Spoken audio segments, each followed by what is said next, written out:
नमस्कार, India voice देख रहे हैं आप और मैं हूं आपके साथ शिवम दुबे। बुलेटिन की शुरुआत करेंगे एक बड़ी खबर के साथ। आपको बता दें कि यह बड़ी खबर दिल्ली से है, जहां पर मॉक ड्रिल के दौरान ईवीएम में अनियमितता का मामला सामने आया है। तो आपको बता दें कि चुनाव आयोग ने अनियमितता से जुड़ी इस मामले को, इस खबर को गलत बताया है। सुप्रीम कोर्ट ने इस संबंध में चुनाव आयोग से जवाब मांगा था। ईवीएम में अनियमितता की खबरें गलत है, आधारहीन है। यह चुनाव आयोग के वकील प्रशांत भूषण ने कोर्ट में खबर की रिपोर्ट दिखाई थी। तो इस वक्त की बड़ी खबर हम आपको बता रहे हैं दिल्ली से, जहां ईवीएम में अनियमितता का मामला है और चुनाव आयोग ने अनियमितता से जुड़ी इस खबर को गलत बता दिया है और सुप्रीम कोर्ट ने इस संबंध में चुनाव आयोग से जवाब मांगा। तो यह बड़ी खबर हम आपको बता रहे हैं। ईवीएम का मामला सुप्रीम कोर्ट तक पहुंच चुका है और ईवीएम में अनियमितता पाई गई है, ऐसा आरोप है। लेकिन चुनाव आयोग इस आरोप को और इस खबर को एक सिरे से नकार रहा है, एक सिरे से खारिज कर रहा है। और सुप्रीम कोर्ट ने इस संबंध में चुनाव आयोग से जवाब मांगा था। ईवीएम में अनियमितताएं की खबरें गलत हैं, आधारहीन है। यह चुनाव आयोग का जवाब है, अपना पक्ष है। वकील प्रशांत भूषण ने कोर्ट में खबर की रिपोर्ट को लेकर मॉक ड्रिल के दौरान ईवीएम में अनियमितता का यह मामला है जो हम आपको बता रहे हैं। चुनाव आयोग ने अनियमितता से जुड़ी इस खबर को गलत बता दिया है। कल पहले चरण की वोटिंग होनी है और ऐसे में ठीक कुछ घंटे पहले इस तरीके की ईवीएम पर यह आरोप लगना और इस तरीके से भ्रांतियां फैलाना, उसको लेकर के चुनाव आयोग ने अपना पक्ष रखा कि यह जो खबर है अनियमितता को लेकर के, मॉक ड्रिल के दौरान ईवीएम में जो अनियमितता पाई गई, ऐसा खबर फैल रही है, उसको लेकर चुनाव आयोग ने इसको आधारहीन और एक सिरे से खारिज कर दिया। तो सुप्रीम कोर्ट ने इस संबंध में चुनाव आयोग से जवाब मांगा था और ईवीएम में अनियमितता को लेकर, ईवीएम को लेकर समूचा विपक्ष लगातार हमलावर रहा है। और कल पहले चरण की वोटिंग होनी है और उसके ठीक कुछ घंटे पहले इस तरीके की ईवीएम में अनियमितता को लेकर जिस तरीके से खबर फैल रही है, हालांकि इस वक्त चुनाव आयोग का यह कहना है कि ये खबरें गलत हैं, ईवीएम में अनियमितता नहीं है और ये जो पूरा आरोप है यह आधारहीन है, इस पे किसी प्रकार का कोई दम नहीं है। और मॉक ड्रिल के दौरान ईवीएम में अनियमितता का मामला सामने निकल कर आया है। तो ये बड़ी खबर हम आपको बता रहे हैं दिल्ली से, जहां सुप्रीम कोर्ट ने इस संबंध में चुनाव आयोग से पहले जवाब भी मांगा था। और यह खबर लगातार सुर्खियों में बनी हुई है कि ईवीएम में अनियमितताएं मिलेंगी। हालांकि चुनाव आयोग ने इलेक्शन की डेट अनाउंसमेंट के बाद ही यह पक्ष साफ साफ रख दिया था कि अगर किसी को किसी प्रकार का ईवीएम को लेकर अगर संदेह है तो वो आकर के ईवीएम को हैक करके दिखाए। और कुछ समय पहले विपक्ष के बड़े बड़े नेता, बड़ी बड़ी पार्टियां सुप्रीम कोर्ट का भी रुख कर चुकी है, हाई कोर्ट का रुख कर चुकी है और किसी भी प्रकार की ईवीएम को कोई भी दाग नहीं लगा। हालांकि सुप्रीम कोर्ट ने अपना पक्ष यह भी रखा था कि चुनाव आयोग को हर सवाल का जवाब देना जरूरी नहीं है, लेकिन जो जवाब मांगे गए हैं वो देना।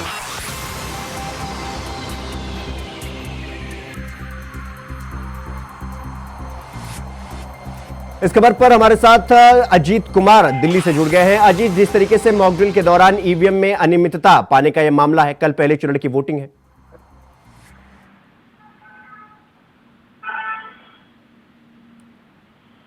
अजीत, सुन पा रहे हैं अजीत आप मुझे? जी जी जी जी अजीत, मैं ये कह रहा था कि ईवीएम में अनियमितता की जो खबर है, जिसे चुनाव आयोग गलत बता रहा है, आधारहीन बता रहा है, यह मामला कितना बड़ा हो जाता है, खासकर तब जब कल पहले चरण की वोटिंग है?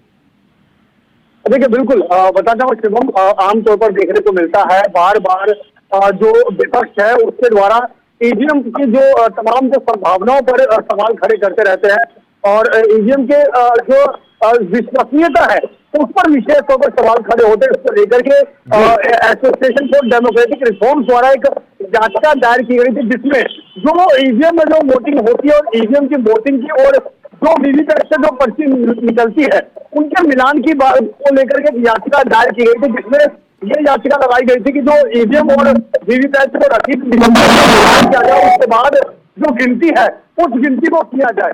हालांकि जिस तरीके से एक अगर हम बात करें प्रैक्टिकली तौर पर तो ये उतना आसान नहीं है। अगर ऐसा होता है बिल्कुल। तो वोटों की गिनती में बहुत लंबा समय लग सकता है। और यही देखने को मिला जब आज कोर्ट में इसको लेकर सुनवाई हो रही थी तो कोर्ट ने साफ तौर पर कहा कि हर बार ईवीएम को पर सवाल खड़े करना या इस तरह की चुनाव आयोग की तमाम जो विश्वसनीयता है इस पर सवाल खड़े करना उचित नहीं है, क्योंकि इस समय इस दौरान जो उनके तरफ से जो प्रशांत भूषण जो वकील है उन्होंने हवाला दिया था कि मॉक ड्रिल के दौरान एक वोट जो वो एक्स्ट्रा पड़ा था, इसका आरोप उन्होंने लगाया था। हालांकि चुनाव आयोग ने इसका जवाब देते हुए कहा कि जब वहाँ केरल के जो डीएम है वहां से जब जांच पड़ताल की गई थी तो वो जो बात सामने आई वो बिल्कुल निराधार सामने आई और वो पड़ताल एकदम गलत निकली। तो कहीं ना कहीं बार बार एक बार फिर से चुनाव आयोग ने साफ तौर पर कहा कि जिस तरीके से बार बार ईवीएम पर सवाल खड़े किए जाते हैं वो गलत है। हालांकि कोर्ट ने इस पर फैसला अभी सुरक्षित रख लिया और अब देखना होगा कि कोर्ट आने वाले समय में क्या फैसला सुनाता है।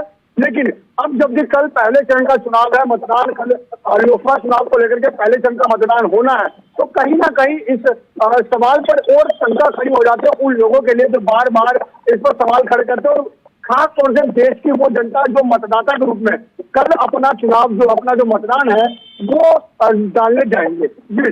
जी अजीत, जिस तरीके से चुनाव के पहले चरण के पहले इस तरीके की भ्रांतियां फैलाना और फिर सुप्रीम कोर्ट में जाना और यह कहना कि ईवीएम को किसी भी प्रकार की तरीके से हैक किया जा सकता है, उसमें कुछ ना कुछ इधर उधर किया जा सकता है, ऐसे में क्या ये एक प्रयोग है या एक तरीके से माइंडसेट है कि चुनाव के पहले अगर सत्ता पक्ष पार्टी लीड लेती है तो हम ये इस तरीके का आरोप लगाकर हम ये कह सकते हैं कि भाई हाँ ईवीएम में कुछ गड़बड़ी थी, इसी वजह से पहले ही सेटिंग बना दी गई थी? क्या ये एक माइंडसेट बनाने की कोशिश की जा रही है विपक्ष की तरफ से?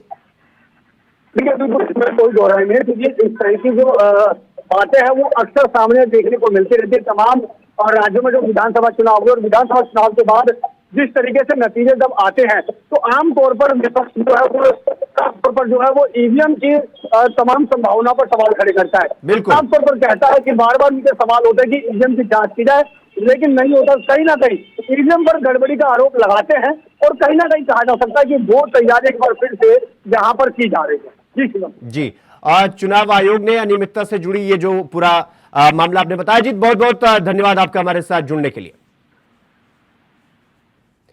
तो चुनाव आयोग की जिस तरीके से यह कहा जा रहा है कि ईवीएम में अनियमितता है उसको लेकर के सुप्रीम कोर्ट ने पहले जवाब भी मांगा था। फिलहाल खबरों में आगे बढ़ेंगे। एक और बड़ी खबर के साथ आपको बता दें कि खबर सुल्तानपुर से है, जहां यह खबर यूपी की सियासत से जुड़ी बड़ी खबर है। एसपी अध्यक्ष ओम प्रकाश राजभर का बयान, बीजेपी को वोट देने पर गरीबों को बिल नहीं देना पड़ेगा, गरीबों को घरेलू बिजली का बिल नहीं देना पड़ेगा। ये राजभर का बयान हम आपको बता रहे हैं। राहुल और अखिलेश बच्चे हैं, हम उनके चच्चा है। ये एसपी यानी सुहेल देव भारतीय समाज पार्टी के सर्वे सर्वा ओपी राजभर का यह बयान है कि राहुल और अखिलेश बच्चे हैं और हम उनके चचा हैं। राजनीति में विपक्षियों के पास सिर्फ जुबान है, काम बिल्कुल नहीं है। ये राजभर बोल रहे हैं, ओपी राजभर का ये बयान है। हालांकि ओपी राजभर अपने बयानों के चलते लगातार कई बार सुर्खियों में बने रहते हैं, कई बार ऐसे बयान देते हैं कि वो खुद अपने बयान को डिफेंड नहीं कर पाते। और ऐसा ही बयान एक बार उन्होंने फिर दिया है कि राहुल और अखिलेश राजनीति में बच्चे हैं और हम उनके राजनीति में चच्चा हैं। तो बीजेपी को वोट देने पर गरीबों को बिल नहीं देना पड़ेगा, गरीबों को घरेलू बिजली का बिल बिल्कुल नहीं देना पड़ेगा। साथ ही विवादित बयान देते हुए उन्होंने कहा कि राहुल और अखिलेश यादव यानी कांग्रेस पार्टी के सीनियर नेता पर और समाजवादी पार्टी के सर्वे सर्वा अखिलेश यादव पर उन्होंने निशाना साधा है। उन्होंने कहा कि राहुल और अखिलेश बच्चे हैं और राजनीति में हम उनके चच्चा।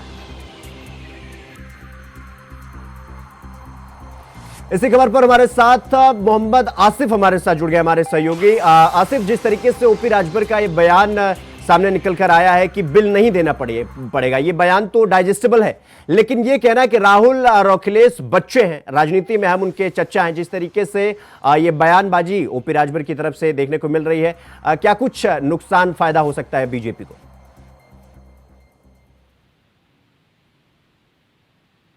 हर बयान देते हैं, उनका बड़बोलापन इसके पहले भी आ चुका है, तो कहीं ना कहीं जो जनता है, जो आम लोग हैं और जो सीरियस लोग हैं, वह इनके बयानों को गंभीरता से नहीं लेते हैं। अगर बात करें समाजवादी पार्टी की, तो समाजवादी पार्टी में जब ओपी राजभर और चुनावी कमान संभाली थी, तो इनका कई बयान जो है अपनी सुर्खियों में बना रहता है। लोग ठहाके लगाते हैं और यहाँ तक कि ओपी राजभर ने यूपी सीएम योगी आदित्यनाथ को लेकर भी कई बयान दिया था। लेकिन आज जिस तरह से सुल्तानपुर में ओपी राजभर का बयान आया हुआ है, मेनका गांधी के चुनाव प्रचार में ओपी राजभर पहुंचे थे और वहां पर जब पत्रकारों ने सवाल पूछा तो उन्होंने बड़बोलापन का बयान दिया कि गरीबों को बिजली का बिल नहीं देना पड़ेगा।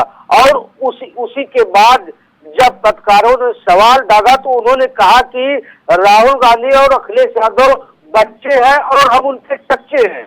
कहीं न कहीं जिस तरह से ओपी राजभर का यह बयान जो है सुर्खियों में बन गया है और सोशल मीडिया पर भी अब धीरे धीरे वायरल होने लगा है। सोशल मीडिया के प्लेटफॉर्म पर लोग बाग जो है ओपी राजभर के इस बयान को लेकर हंसी ठिठोली कर रहे हैं। कई यूजर्स हैं जो लिख रहे हैं कि कब सुधरेंगे ओपी राजभर, क्योंकि जिस तरह से बयान देते हैं, विवादित बयान भी देते रहते हैं। और आज यह बयान जो है काफी अहम है, क्योंकि एक तरफ जहां सपा और कांग्रेस मिलकर चुनाव लड़ रही है और आज ओपी राजभर ने अलग तरीके से हमला बोलते हुए अपने आप को गंभीर नेता बताने की कोशिश किया है। अब देखना होगा कि जिस तरह से इनका बयान आता है कि इससे पहले घोसी का उपचुनाव जो हुआ था तो उसमें भी कई बड़बोलेपन उस समय भी ओपी राजभर ने दिया था और बीजेपी ज्वाइन करने के बाद यह कहा था कि बीजेपी प्रत्याशी काफी वोटों से जीतेगा, लेकिन वहां भी हार हुई। तो कई ऐसे बयान इनके सामने आ चुके हैं जिसको लेकर इनके बयान तो पूरे नहीं होते हैं, लेकिन चर्चा का केंद्र और चर्चा का बिंदु जरूर बन जाते हैं। जी शिवम जी। आसिफ, हमने 2022 विधानसभा के चुनाव में ओपी राजभर को अखिलेश यादव के साथ ये चुनाव लड़ रहे थे तो हमने देखा था कि इनके बयान किस तरीके से थे। इसके बाद फिर उपचुनाव में भी हमने देखा इनको ये किस तरीके की बयानबाजी करते हैं। हालांकि ये सामने वाली पार्टी को तो उतना नुकसान नहीं पहुंचाते हैं जितना कि ये उसी पार्टी को नुकसान पहुंचाते देते हैं जिसके साथ ये चुनाव लड़ रहे होते हैं। तो क्या अब ये बीजेपी के साथ है और इस तरीके की बयानबाजी बीजेपी के लिए खतरनाक साबित हो सकती है आने वाले समय में? जी बिल्कुल शिवम, बता दूं कि एक कहावत है कि कुछ लोग अपने ही पैर पर कुल्हाड़ी मारते हैं। बिल्कुल। और जिस तरह से 2022 के चुनाव में इन्हें लग रहा था कि समाजवादी पार्टी की सरकार बनेगी और यही लालच इनको समाजवादी पार्टी में शामिल करने को मजबूर हुई और लगातार बीजेपी नेताओं, यूपी सीएम, तमाम ऐसे बड़े नेताओं को इन्होंने बयानबाजी के माध्यम से शर्मसार भी करने की कोशिश किया था। लेकिन जब सपा सरकार नहीं बनी तब जो है या बीजेपी में शामिल हो गए। हालांकि इनकी इच्छाएं थी कि इन्हें मंत्री बना दिया जाए और बेटे को चुनाव लड़ाया जाए, तो जो इनकी मुराद थी बीजेपी में आने के बाद वह करीब पूरी हो गई है। लेकिन अब इनको बीजेपी के नेताओं को खुश करना है और इसी के चक्कर में यह लगातार बयानबाजी कर रहे हैं। लेकिन इनका यह बयान कितना हंसी और ठिठोली का पात्र बनता है यह किसी से छिपा नहीं है, क्योंकि इससे पहले भी जो ओपी राजभर ने बयान दिया था वह बयान अब भी सोशल मीडिया पर कभी कभी तैरने लगता है। बिल्कुल। यूपी सीएम योगी आदित्यनाथ पर तो इनके द्वारा विवादित टिप्पणी की गई थी और कुछ यही हाल अब बीजेपी में शामिल होने के बाद इनके द्वारा लगातार दिया जा रहा और यह दिखाना चाहते हैं कि वह जो कहेंगे वही होगा। हालांकि आसिफ आप हमारे साथ बने रहिएगा, हम फिर आपका रुख करेंगे। तो खबरों में आगे बढ़ेंगे एक और बड़ी खबर के साथ। आपको बता दें कि उत्तर प्रदेश की 8 लोकसभा सीटों पर कल मतदान होगा। सहारनपुर, कैराना, शामली, मुजफ्फरनगर में मतदान होगा। बिजनौर, मुरादाबाद, रामपुर, पीलीभीत में कल वोटिंग होनी है। आपको बता दें कि 19 अप्रैल कल पहले चरण की वोटिंग है और ऐसे में उत्तर प्रदेश की 8 लोकसभा सीटों पर कल मतदान होना है। सहारनपुर, कैराना, शामली, मुजफ्फरनगर में मतदान होगा। साथ ही बिजनौर, मुरादाबाद, रामपुर, पीलीभीत में कल वोटिंग है। कल सुबह 7 से शाम 6 बजे तक मतदान होगा। 8 सीटों पर 1 करोड़ और 44,000 1543 मतदाता मतदान करेंगे। तो ये बड़ी खबर हम आपको बता रहे हैं। कल पहले चरण की वोटिंग है और उत्तर प्रदेश की 8 लोकसभा सीटों पर कल मतदाता सीट को तय करेंगे। तो सुबह 7 बजे से वोटिंग है और शाम 6 बजे तक वोटिंग निरंतर चलेगी। और वो 8 सीटें कौन कौन सी एक बार हम फिर आपको बता देते हैं। सहारनपुर, कैराना, शामली, मुजफ्फरनगर, बिजनौर, मुरादाबाद, रामपुर, पीलीभीत, ये वो सीटें हैं जहां पर कल यानी पहले चरण में वोटिंग होनी है।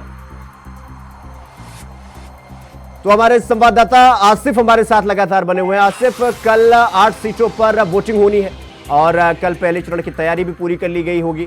क्या कुछ खबर आपके पास, क्या तैयारी की गई है?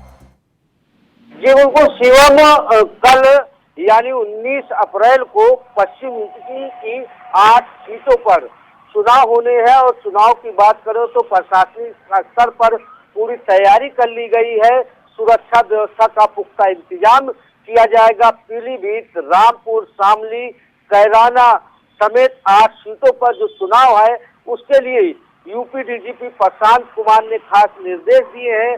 संवेदनशील स्थानों पर जो लोकसभा की सीटें हैं वहां पर विशेष सुरक्षा बल तैनात रहेंगे, कोई किसी को डरा धमका न पाए, इसके लिए भी एसटीएफ भी पूरी तरह से नजर रखेगी और साथ ही साथ ड्रोन कैमरे से भी कुछ मध्य स्थल पर सुरक्षा की दृष्टि से नजर रखी जाएगी। वहीं अगर बात करें तो इस प्रथम चरण के इस चुनाव में कई ऐसी सीटें हैं जो काफी हॉट हैं। बात करें मुरादाबाद की सीट तो यह भी काफी हॉट सीट है, रामपुर भी काफी हॉट सीट और सबसे अहम सीट पीलीभीत मानी जा रही है, जहां से वरुण गांधी का टिकट काट कर जितिन प्रसाद को प्रत्याशी घोषित किया गया है और यह भी काफी अहम सीट मानी जा रही है। लेकिन अगर बात करें तो यहाँ चुनाव कई ऐसी सीटें हैं जहां पर त्रिकोणीय मुकाबले के आसार साफ तौर पर दिख रहे हैं। बात करें नगीना सीट की तो नगीना सीट पर चंद्रशेखर रावल भी चुनावी ताल ठोक रहे हैं। ऐसे में जो है सपा और बीजेपी और खासकर बसपा ने भी प्रत्याशी उतारे हैं। तो कई ऐसे दिग्गज है जिनकी प्रतिष्ठा जो है दांव पर लगी हुई है। अब देखना यह होगा कि यह जो जिस तरह से दावे किए गए, हालांकि UP CM Yogi Adityanath, JP Nadda, deputy CM Keshav Prasad Maurya के साथ साथ बसपा सुप्रीमो मायावती, आकाश आनंद और सपा प्रमुख अखिलेश यादव ने अपने प्रत्याशियों को जिताने के लिए पूरी ताकत 8 सीटों पर झोंकी है। अब जो है क्या समीकरण रहता है, जनता के मन में क्या है, यह अब बाद में ही पता चलेगा, किसकी जीत तय होगी। हालांकि जिस तरह 8 सीटों पर चुनाव हो रहा है तो कहीं न कहीं समाजवादी पार्टी कई सीटों पर बैकफुट पर भी नजर आ रही है। अगर रामपुर की सीट की बात करें तो रामपुर सीट पर जिस तरह से चुनावी घमासान मचा हुआ है और वहीं दूसरी तरफ मुरादाबाद सीट पर भी पूरी तरह से जो है उहापोह की स्थिति है। तो ऐसे में कहीं न कहीं समाजवादी पार्टी जिस तरह से बैकफुट पर है। बहुत बहुत धन्यवाद आपका हमारे साथ जुड़ने के लिए और जानकारी साझा करने के लिए। तो कल 8 सीटों पर चुनाव होगा। फिलहाल रुकेंगे एक छोटे से ब्रेक के लिए, खबरों का सिलसिला जारी है, फौरन लौट। ब्रेक के बाद एक बार फिर आप सबका स्वागत है मेरे साथ। रुक करेंगे अगली खबर की ओर। आपको बता दें कि उत्तर प्रदेश मुख्यमंत्री योगी आदित्यनाथ लोकसभा चुनाव में फिर से बीजेपी की सरकार बनने की बात कर रहे हैं। मुख्यमंत्री योगी ने गौतम बुद्ध नगर में जनसभा को संबोधित करते हुए कहा कि देश की जनता सुशासन चाहती है, समृद्धि चाहती है, सुरक्षा चाहती है, इसलिए प्रधानमंत्री नरेंद्र मोदी को तीसरी बार प्रधानमंत्री बनाने का संकल्प ले चुकी है। और क्या कुछ कहा मुख्यमंत्री योगी आदित्यनाथ ने, आइए आपको सुनवाते हैं। आप आज एक नए भारत में हैं। जो लोग 2014 के चुनाव के साक्षी हैं वे लोग इस बात को जानते होंगे 2014 में कैसा भारत हमें प्राप्त हुआ था। उनका यह दायित्व बनता है कि वे अपनी वर्तमान पीढ़ी को बताएं भी, जो नवोदित मतदाता हैं उनको भी बताएं कि 2014 में एक ऐसा भारत था जिसमें परस्पर अविश्वास था, लोगों के मन में आक्रोश था, लोग इस बात के लिए आशंकित थे कि क्या होगा हमारे भारत का। दुनिया में सम्मान घट चुका था, सीमाएं सुरक्षित नहीं थी, देश के अंदर कहीं आतंकवाद, कहीं नक्सलवाद, कहीं अलगाववाद सिर चढ़ करके बोल रहा था, विकास के कार्य ठप पड़ चुके थे, देश की सभी संस्थाओं में भ्रष्टाचार चरम पर पहुंच चुका था, युवा निराश था, किसान आत्महत्या कर रहा था, महिलाएं असुरक्षित थी और गरीब कल्याणकारी योजनाओं पे डकैती पड़ रही थी। बहनों और भाइयों, हमने बदलते हुए भारत को देखा है। 10 वर्ष में दुनिया में सम्मान बढ़ा है, सीमाएं सुरक्षित हुई हैं, नक्सलवाद और आतंकवाद की समस्या का समाधान हुआ है।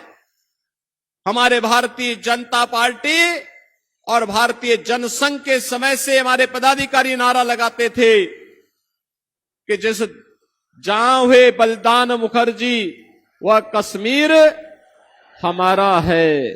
बहनों और भाइयों, डॉक्टर श्यामा प्रसाद मुखर्जी जी का बलिदान कश्मीर में 2 विधान, 2 निशान और 2 प्रधान की व्यवस्था को समाप्त करने के लिए हुआ था।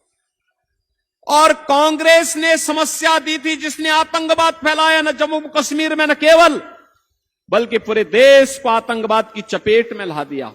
रोज विस्फोट होते थे, निर्दोष लोग मरते थे, व्यापारी तबाह होता था, परिवार के परिवार तबाह हो जाते थे और एक कांग्रेस के लोग तमाशबीन बने रहते थे। एक भी बार ये लोग आतंकवाद के खिलाफ बोलने को तैयार नहीं थे। खबरों में आगे बढ़ेंगे। अगली खबर अंता से है, जहां बीजेपी नेताओं ने कांग्रेस कार्यकर्ताओं के साथ बदसलूकी और मारपीट की। आपको बता दें कि बीजेपी नेताओं के खिलाफ पुलिस रिपोर्ट दर्ज नहीं कर रही है, जिसके बाद कांग्रेस कार्यकर्ताओं ने आंदोलन किया। आंदोलन को देखते हुए पुलिस ने रिपोर्ट तो दर्ज कर ली। आपको बता दें कि पुलिस थाने के सामने कांग्रेस के जिलाध्यक्ष, पूर्व कैबिनेट मंत्री समेत सैकड़ों कार्यकर्ता धरने पर गए।